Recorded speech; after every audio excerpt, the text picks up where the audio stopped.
बिस्मिल्लाहिर्रहमानिर्रहीम। प्यारे बच्चों, अस्सलाम वालेकुम रहमतुल्लाह। मैं आपका इंग्लिश टीचर।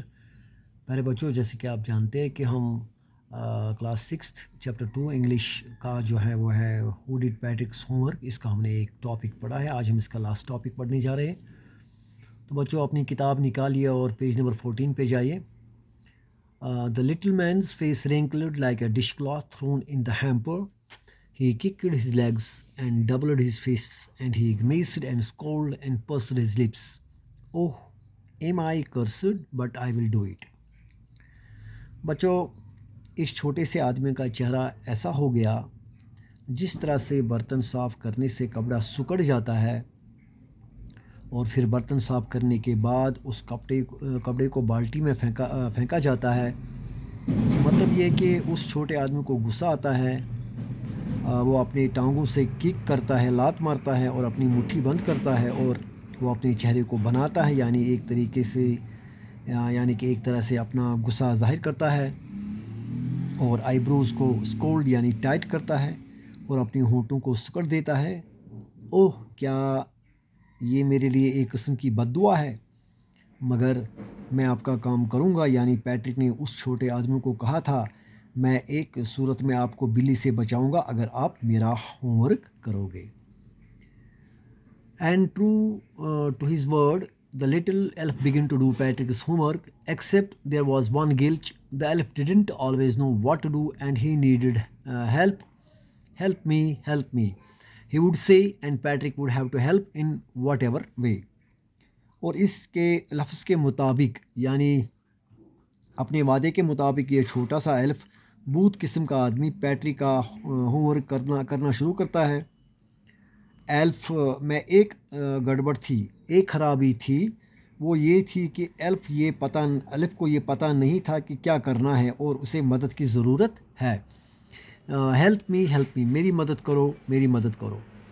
पैट्रिक को हमेशा मदद करनी पड़ती थी। जिस तरीके से वो हेल्प करता था, वो एल्फ को मदद करता था। I do not know this word, the elf स्कीड while reading Patrick's homework. Get me a dictionary. No, what is even better, look up the word and sound it out by each letter. बच्चों, यहाँ पे जो elf है वो क्या कहता है Patrick से, मुझे ये वर्ड नहीं आता है। मतलब कि जब वो पैट्रिक का होमवर्क पढ़ता था, वो अपनी नाक से इस तरह आवाज़ निकालता था, चुभने वाली आवाज़ निकालता था, ज़ोर से आवाज़ निकालता था। मुझे ये वर्ड पता नहीं है, मुझे डिक्शनरी लेके दो। नो नहीं, तुम ये वर्ड डिक्शनरी में देखो और एक एक लेटर यानी एक एक लफ्ज़ का अलग अलग मीनिंग बताओ। यानी एक तरीके से एल्फ सारा काम पैट्रिक से ही लेना चाहता था। When it came to maths, Patrick was out of luck. What are timetables? The elf shrieked. We elves never need that. And addition and subtraction and division and fractions. Here, sit down beside me. You simply must guide me. Elves know nothing of human history. To them, it is a mystery. तो बच्चों, जब maths की बारी आती है तो Patrick की किस्मत काम नहीं करती है। हो सकता है एल्फ जो है उसको मैथ्स करना आता ही नहीं हो। What are time tables? Elf कहता है ये टाइम टेबल क्या होता है। मतलब ये कि बच्चों, जो आप 2 का टेबल 3 का टेबल करते हो, इसके बारे में एल्फ कहते हैं पैट्रिक से मुझे टेबल के बारे में पता ही नहीं है। एल्फ ज़ोर से चिल्लाता है। हम एल्विस कहते हैं सेपरेट रूट को, हमें इस चीज़ की ज़रूरत नहीं पड़ती है। हमें डिवीज़न, सब्ट्रैक्शन और फ्रैक्शन जो हम मैथ्स में बच्चों करते हैं, हम एल्फ्स को इसकी ज़रूरत बनती नहीं है। हम एल्फ को इसकी करने की ज़रूरत नहीं पड़ती है। यहाँ मेरे साइड पे बैठ जाओ। आपको सिंपली मुझे क्या करना है, मुझे गाइड करना होगा।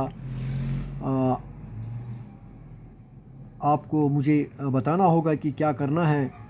एल्व्स को ह्यूमन हिस्ट्री के बारे में कुछ पता ही नहीं होता है। ह्यूमन हिस्ट्री जो है वो हमारे लिए एक राज है। So the little elf already a shouter just got louder. Go to the library. I need books, more and more books, and you can help me read them too. अच्छा जी, जो छोटा एलिफ था वो पहले से ही बहुत ज़ोर से बोलता है, और जब वो पैट्रिक का होमवर्क करता था, लाइब्रेरी में जाओ, मुझे किताबों की ज़रूरत है ताकि मैं आपकी होमवर्क कर सकूं, ज़्यादा से ज़्यादा किताबें, और मेरी इन किताबों को पढ़ने में मेरी मदद भी करनी होगी आपको. As a matter of fact, every day, in every way, the little elf was a nag. Patrick was working harder than ever and was it a drag. He was staying up nights and had never felt so weary, was going to school with his eyes puffed and bleary. और सच बात तो ये है कि हर दिन हर तरीके से elf जो है वो नैग करता रहता था, यानी किसी न किसी बात में वो ऐब निकालने की कोशिश करता था. यानी वो पैट्रिक से कहता था मुझे ये नहीं आता है, मुझे वो नहीं आता है. पैट्रिक जो था वो पहले से ज़्यादा हार्ड वर्क करता था, ज़्यादा मेहनत करने लगा जो इसने कभी नहीं की थी, यानी वो होमवर्क ज़बरदस्त करने लगा. वो रातों को भी जागने लगा और थकने का नाम भी नहीं लेता था. आँखों में सूजन जैसी लग रही थी, ठीक तरह से देख नहीं पाता था. रातों को जागने की वजह से बच्चों पैट्रिक की आंखें लाल हुई थी.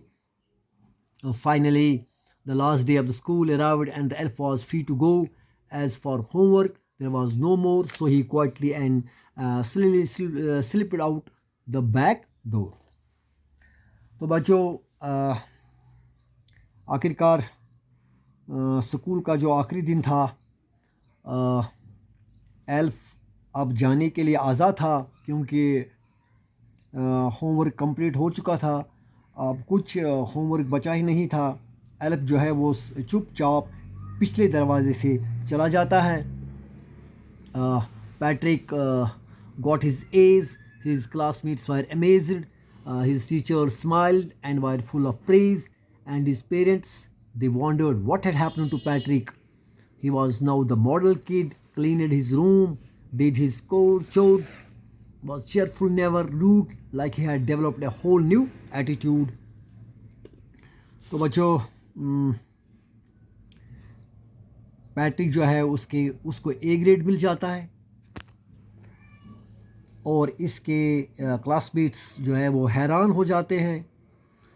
इसके टीचर्स पैट्रिक को स्माइल दे रहे हैं क्योंकि पैट्रिक होमवर्क नहीं करता था. अब जब पैट्रिक ने होमवर्क एल्फ की मदद से करना सीख लिया, उसके लिए पैट्रिक के टीचर्स पैट्रिक को शाबाशी देने लगे.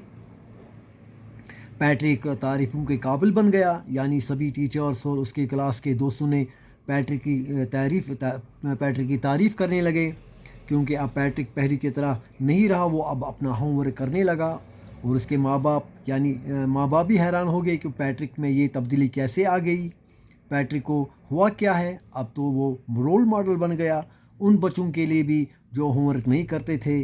अब तो उसने अपना कमरा खुद साफ़ किया, अपने घर का सारा काम खुद करने लगा. हमेशा जो है खुश रहता था. अब वो बदतमीज़ी नहीं करता था. अब वो पूरी तरह से तब्दील हो चुका था, डेवलप हो चुका था. उसका जो एटीट्यूड था, अंदाज़ था, वो बिल्कुल बदल चुका था. You see, in the end, Patrick still thought he would made that tiny man do all his homework, but I will share a secret just between you and me. It wasn't the elf. Patrick had done it himself. तो बच्चों देखो, आखिर में Patrick को यही लगता था कि उसका जो होमवर्क है इस छोटे से आदमी ने किया था. मतलब देखो, आखिर में जो कहते हैं कि पैट्रिक को यही लगता था कि उसका जो होमवर्क है इस छोटे से आदमी ने ही किया था. मगर मैं एक राज की बात आपके साथ शेयर करना चाहता हूँ. ये राज तुम्हारे और मेरे दरमियान में है. ये सारा काम जो है एल्फ नहीं करता था, बल्कि यह सारा काम खुद पैट्रिक ने ही किया, क्योंकि पैट्रिक ही बताता था एल्फ को यहाँ क्या करना है. तो बच्चों एक और चीज़ वो ये है कि इस स्टोरी का जो मॉरल है ये है कि हार्ड वर्क ही कामयाबी का वाहिद रास्ता है. हमें अपना होमवर्क खुद करना चाहिए. तो बच्चों आपको बड़ा मज़ा आया होगा इस कहानी को पढ़ने और सुनने में। शुक्रिया फॉर वॉचिंग। वस्सलाम।